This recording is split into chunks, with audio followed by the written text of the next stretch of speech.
السلام علیکم ورحمۃ اللہ وبرکاتہ۔ آج کل والی ویڈیو کا دوسرا حصہ ہے۔ کل والی ویڈیو تھی کہ دوسری شادی کرنی چاہیے، یہ مرد کے لیے بھی آسانی ہے، معاشرے میں عورت کے لیے بھی آسانی ہے۔ آج میں یہ بتاتی چلوں، تھوڑا بہت اس بات کے بارے میں بتاؤں گی کہ آیا دوسری شادی ہمارے معاشرے میں کیوں غلط سمجھی جاتی ہے، کیا وجہ ہے جو ہمارے معاشرے میں دوسری شادی کا رواج صحیح نہیں چلتا اور کیوں اس کو غلط سمجھا جاتا ہے، اس کا سبب کیا ہے۔ سب سے پہلے اس کا بڑا سبب تو یہ ہے کہ ہم ہندو معاشرے سے تعلق رکھتے ہیں، ہم ہندوستان کے قریب رہتے ہیں، ہماری اکثریت جو آئی ہے وہ ہندوستان سے آئی ہے، تو ایک طریقے سے ہمارے ذہن میں وہ ہندو معاشرے کا تصور بیٹھا ہوا ہے۔ ہندو معاشرے میں یہ کہ بھئی ایک شادی ہوتی ہے اور اگر شوہر مر جاتا ہے تو بیوی کو اس کے ساتھ بھی دفن کر دیا جاتا ہے، زندہ دفن کرنے کا بھی ان میں ایک سسٹم تھا، اور مردوں میں بھی ایک شادی کا ہی رواج ہے، دوسری شادی ان کے ہاں نہیں ہوتی ہے۔ یہ سسٹم ان کے لیے موجود ہے کہ بھئی ایک ہی بیوی پر اکتفا کریں، خواہ کچھ بھی ہو جائے، یہاں تک کہ اگر بیوی مر بھی جاتی ہے تو پھر وہ دوسری شادی نہیں کرتے۔ تو یہ ایک طریقے سے ہندو معاشرے کا ہم پر اثر ہے۔ ہندو معاشرے کا کئی اثرات ہمارے معاشرے میں موجود ہے، جیسے کہ شادی بیاہ میں ہماری رسمیں ہوتی ہیں وہ بھی کافی ہندو رسم و رواج سے لیے گئے ہیں۔ اس طرح کافی اور بہت ساری باتیں بھی ہیں جو ہمارے پاس، جہیز کی لعنت ہے، یہ ساری ہندو معاشرے کے ساتھ آئی ہے۔ تو یہ بھی چیز ہندو معاشرے کے ساتھ ہی ہمارے پاس آئی ہے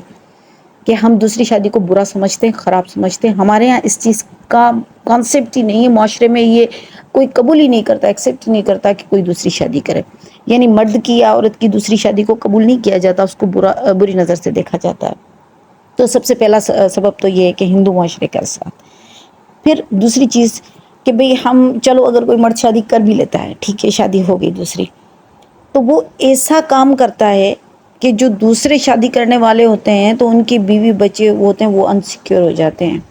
ان کو پریشانی ہو جاتی ہے۔ مثال کے طور پہ شادی میرے سامنے، خود کے سامنے کئی ایسے ذاتی واقعات گزرے ہیں کہ دوسری مرد شادی تو کر لیتا ہے دوسری، اور اس میں سے بچے بھی ہو جاتے ہیں، لیکن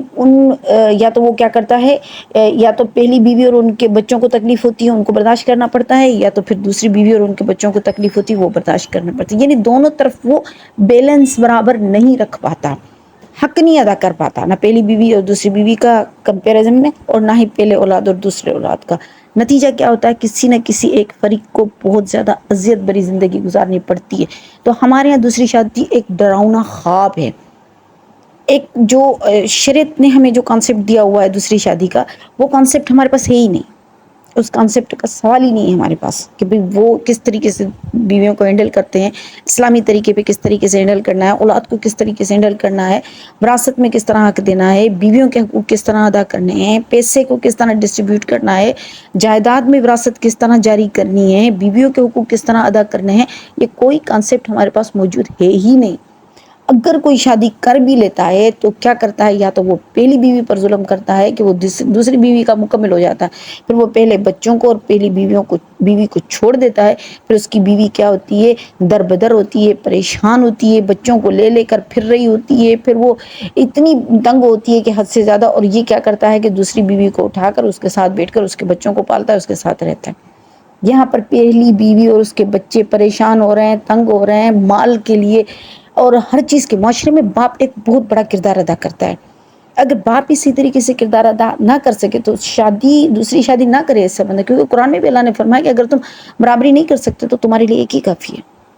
پھر تمہیں دوسری شادی کے بارے میں سوچنا ہی نہیں چاہیے۔ اگر آپ میں اتنی ہمت نہیں ہے کہ آپ دونوں کو حقوق دے سکے، دونوں کو سنبھال سکے، اور یہ جو ایک ڈراؤنا خواب ہے یا اس کا جو تصور کچھ جاہل مردوں نے ہمارے معاشرے میں ڈال دیا ہے، اگر یہ تصور نکال دیا جائے تو کسی بھی عورت کو اس پر نہ ہو کہ بھئی ٹھیک ہے دوسری شادی میرا مرد کر لے، اس میں کوئی حرج نہیں۔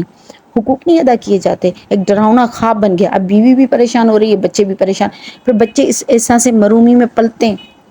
جب وہ بڑے ہوتے ہیں ٹھوکریں کھاتے ہیں، بڑے ہوتے ہیں تو باپ کی قدر ان کے دل میں نہیں ہوتی،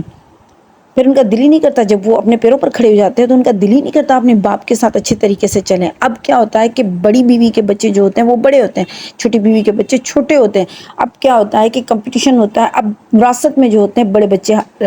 کر جاتے ہیں، اپنی منمانی کر جاتے ہیں اور ساری چیزیں اپنے نام کروا جاتے ہیں، یہاں پر نقصان ہوتا ہے چھوٹے بچوں کا۔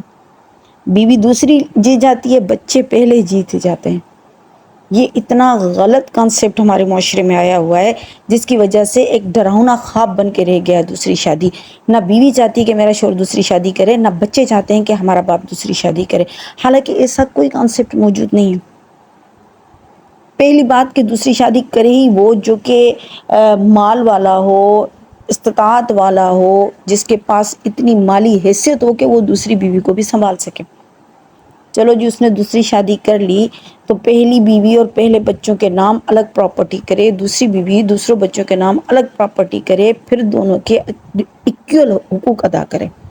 بیویوں کے بھی اور بچوں کے بھی، تو ایک اچھا معاشرہ تشکیل پائے، ایک اچھی محبت اور ایک طریقے سے اچھے طریقے سے ایک کانسیپٹ آئے کہ بھئی دوسری شادی کا اسلامی کانسیپٹ یہ ہے۔ ہمارے پاس ایک ڈراؤنا کانسیپٹ موجود ہے، جس کی وجہ سے لوگ کہتے ہیں کہ نہیں بھئی دوسری شادی نہیں کرنی، پریشان ہو جاتے ہیں پھر۔ اچھا، مرد بھی پریشان ہو جاتے ہیں، مرد کو بھی کھچتانی ہوتی ہے۔ اچھا، عورتیں اتنی جاہل ہیں کہ پھر پتہ نہیں جادو کے چکروں میں پڑ جاتی ہیں، پتہ نہیں کیا کیا کھلاتی رہتی ہیں شوہروں کو کہ اس طرف نہ جائے، وہ کہتی ہے اس طرف نہ جائے۔ یعنی مرد نہیں ہوتا ہے، ایک گیند ہو جاتا ہے جو ایک بیوی دوسرے کی کوٹ میں پھینکتی ہے، دوسری بیوی پھر دوسری والے کی کوٹ میں پھینکتی ہے، یعنی بیچ میں وہ پھر رہا ہوتا ہے اور وہ بھی خوش نہیں ہوتا ہے۔ نتیجہ کیا ہوا؟ دونوں طرف تکلیف ہوتی ہے، اذیت ہوتی ہے۔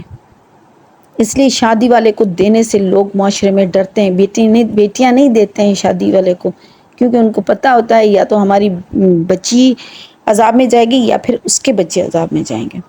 کیونکہ دونوں فریقین میں سے ایک ایک فریق عذاب برداشت کرتا ہے۔ پہلی بیوی عذاب برداشت کرتی ہے اور دوسری کے بچے عذاب برداشت کرتے ہیں، یعنی دونوں طرف ایکول جو ہے وہ حساب کتاب نہیں ہوتا، اس لیے ہم ناکام ہیں۔ تو اگر ان چیزوں کو ختم کر دیا جائے تو دوسری شادی کوئی ڈراؤنا خواب نہیں ہے، بلکہ سنت ہے، بلکہ اللہ کی اجازت ہے، بلکہ مرد کا حق ہے اور کرنی چاہیے، 2 کیا 3 کرے 4 کرے، لیکن حقوق تو سب کے ادا کرے نا، حقوق سب کے ادا کرے تو اس میں کوئی حرج نہیں ہے۔